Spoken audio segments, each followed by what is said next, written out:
ಹನುಮಂತನ ಮಂತ್ರವನ್ನು ಜಪ ಮಾಡುವುದರಿಂದ ಮನಸ್ಸಿನಲ್ಲಿರುವ ಭಯ, ಆತಂಕ, ರಾತ್ರಿ ಬೀಳುವ ಕೆಟ್ಟ ಕನಸುಗಳು ಎಲ್ಲವೂ ದೂರ ಹೋಗುತ್ತವೆ. ಮನೋಬಲ ಹೆಚ್ಚುತ್ತದೆ.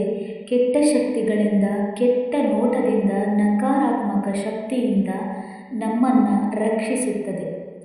ಶಾರೀರಿಕ, ಮಾನಸಿಕ, ಆರ್ಥಿಕ ಏನೇ ಕಷ್ಟವಾಗಲಿ ಹನುಮಂತನ ಆಶೀರ್ವಾದದಿಂದ ಪರಿಹಾರ ಸಿಗುತ್ತದೆ. ಹಾಗಾಗಿ ಶ್ರೀ ಹನುಮಾನ್ ಮಂತ್ರವನ್ನು ಭಕ್ತಿಯಿಂದ ಕೇಳಿ. ಶ್ರೀ ಹನುಮಾನ್ ಸರ್ವದುಃಖಹರಣಂ ಭಕ್ತರಕ್ಷಕಂ ದಯಾನಿಧಿಂ ವಜ್ರದೇಹಂ ಕಪೀಂದ್ರ ಪ್ರಸನ್ನಂ ವಂದೇ ಕೇಸರಿಸುತಂ ಹರಿಂ ಶತ್ರುಭಯಹರ ಪರಮದಯಾಳು ಅಂಜನೀಪುತ್ರ ನಮೋ ನಮಃ.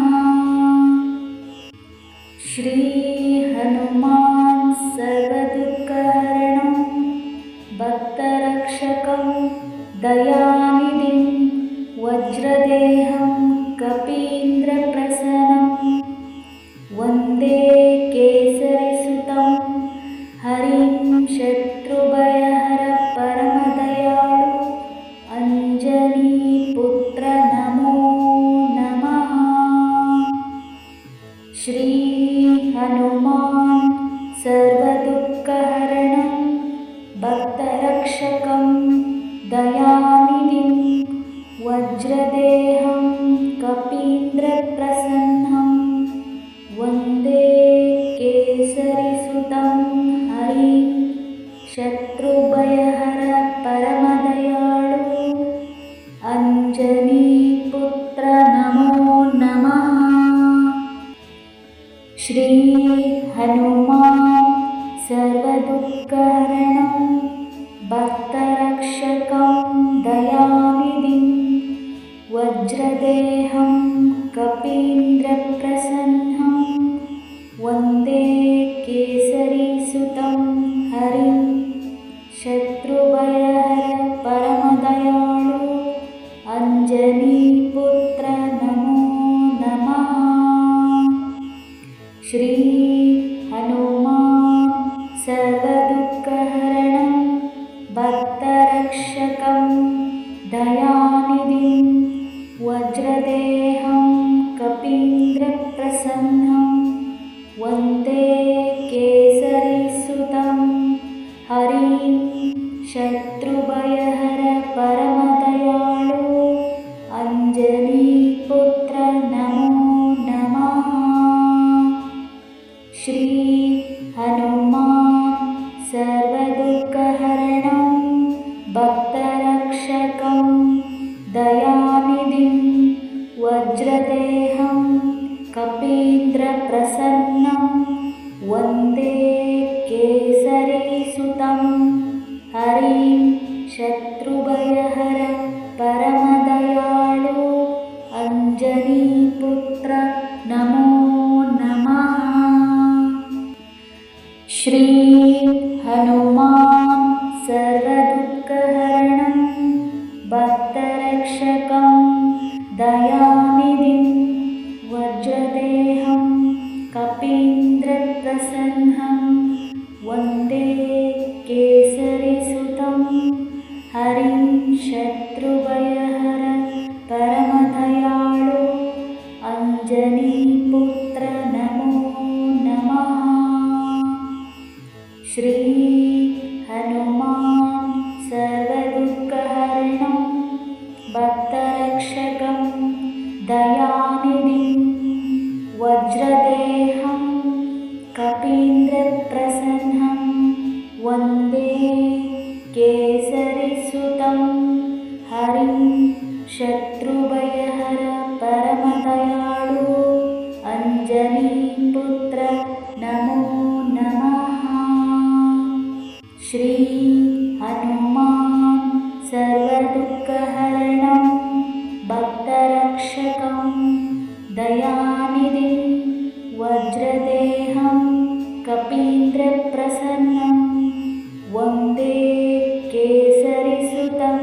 श्री हनुमान् सर्वदुःखहरणं भक्तरक्षकं दयानिधिं वज्रदेहं कपीन्द्रप्रसन्नं वन्दे केसरीसुतं हरिं शत्रुभयहर परमदयाळु अंजनीपुत्र नमो नमः।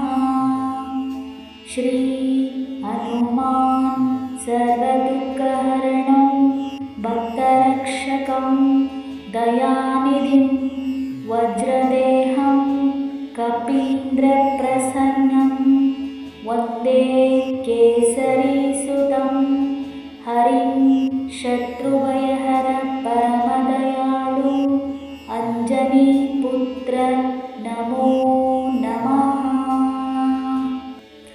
श्री हनुमान् सर्वदुःखहरणं भक्तरक्षकं दयानिधिं वज्रदेहं कपीन्द्रप्रसन्नं वन्दे केसरीसुतं हरिं शत्रुभयहर परमदयाळु अंजनीपुत्र नमो नमः।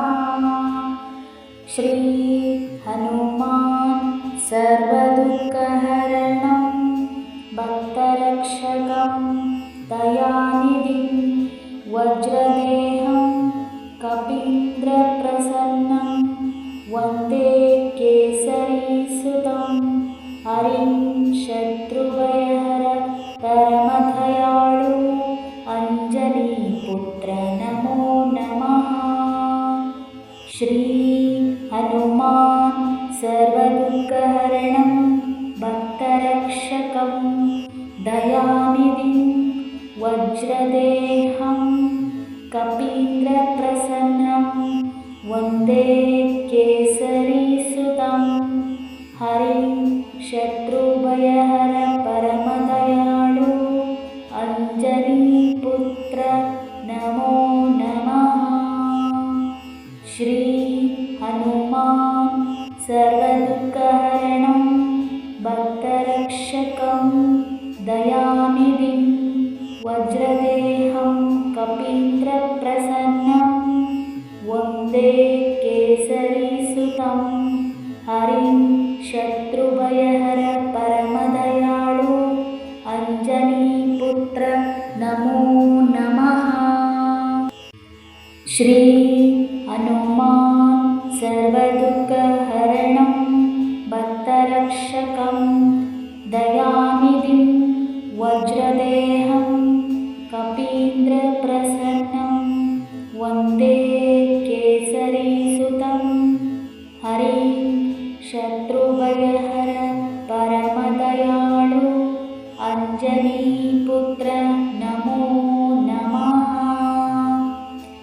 श्री हनुमान् सर्वदुःखहरणं भक्तरक्षकं दयानिधिं वज्रदेहं कपीन्द्रप्रसन्नं वन्दे केसरीसुतं हरिं शत्रुभयहर परमदयाळु अंजनीपुत्र नमो नमः। श्री हनुमान् सर्वदुःखहरणं भक्तरक्षकं दयानिधिं वज्रदेहं कपीन्द्रप्रसन्नं वन्दे केसरीसुतं हरिं शत्रुभयहर परमदयाळु अंजनीपुत्र नमो नमः। श्री हनुमान् सर्वदुःखहरणं भक्तरक्षकं दयानिधिं वज्रदेहं कपीन्द्रप्रसन्नं वन्दे केसरीसुतं हरिं शत्रुभयहर परमदयाळु अंजनीपुत्र नमो नमः। श्री हनुमान् सर्वदुःखहरणं भक्तरक्षकं दयानिधिं वज्रदेहं कपीन्द्रप्रसन्नं वन्दे केसरीसुतं हरिं शत्रुभयहर परमदयाळु अंजनीपुत्र नमो नमः। श्री हनुमान् सर्वदुःखहरणं भक्तरक्षकं दयानिधिं वज्रदेहं कपीन्द्रप्रसन्नं वन्दे केसरीसुतं हरिं शत्रुभयहर परमदयाळु अंजनीपुत्र नमो नमः। श्री हनुमान् सर्वदुःखहरणं भक्तरक्षकं दयानिधिं वज्रदेहं कपीन्द्रप्रसन्नं वन्दे